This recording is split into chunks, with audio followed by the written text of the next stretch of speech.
Ia ramai membincangkan lembaga filantropi Aksi Cepat Tanggap atau ACT yang diduga menyelewengkan dana sumbangan. Tagar "Jangan Percaya ACT" menjadi trending topik di Twitter sejak Senin 4 Juli 2022 dini hari. Pengguna media sosial mempermasalahkan transparansi ACT dalam hal penyaluran dana donasi. Bahkan dalam sebuah laporan berita media, gaji CEO ACT disebut mencapai 250 juta rupiah per bulan. Sementara gaji pejabat menengahnya 80 juta rupiah per bulan ditambah fasilitas mobil Alphard dan Fortuner. Polri pun turun tangan mendalami kasus tersebut. Kepala Divisi Humas Polri Irjen Pol Dedy Prasetyo menyampaikan bahwa kasus tersebut masih dalam proses penyelidikan. Kasus ini ditangani oleh Barreskrim Polri.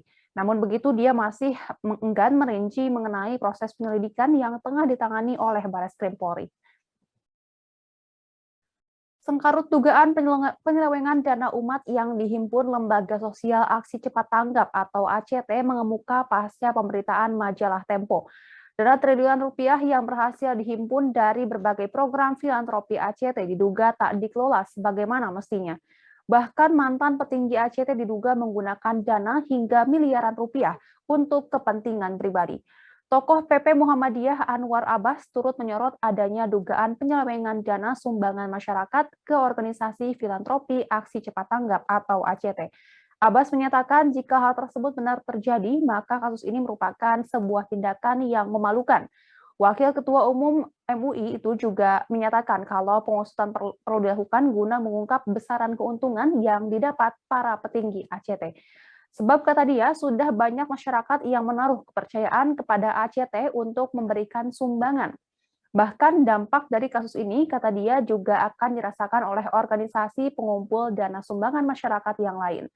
Dikhawatirkan setiap lembaga atau organisasi yang dimaksud tersebut juga dicirikan sebagai wadah untuk mencari keuntungan. Komisi 8 DPR RI fraksi PKB Maman Imanul Haq mengecam perilaku para petinggi ACT yang menggunakan dana para donatur untuk kepentingan pribadi. Bahkan, kata dia, para petinggi ACT menunjukkan sikap hedonisme. Menurutnya, dengan adanya kasus ini akan membuka gunung es dari begitu banyak penyimpangan pihak yang menggunakan isu kemanusiaan. Ia menyayangkan jika isu agama yang begitu menarik perhatian dan simpati masyarakat hingga akhirnya memutuskan menjadi donatur itu disalahgunakan. Pemerintah diminta tegas dan masyarakat diimbau bersikap hati-hati dalam memilih pihak untuk menyampaikan donasi. Tidak hanya Maman, anggota Komisi 8 DPR RI fraksi PKB Lukman Hakim juga turut menyoroti kasus ini.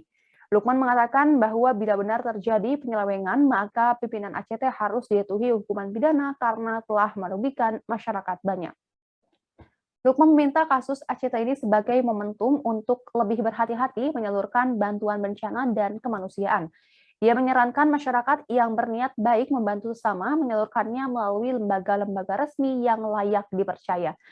Di sisi lain, adanya kasus ACT ini diharapkan juga menjadi momentum bagi pemerintah untuk menyempurnakan regulasi-regulasi yang mengatur lembaga-lembaga filantropi.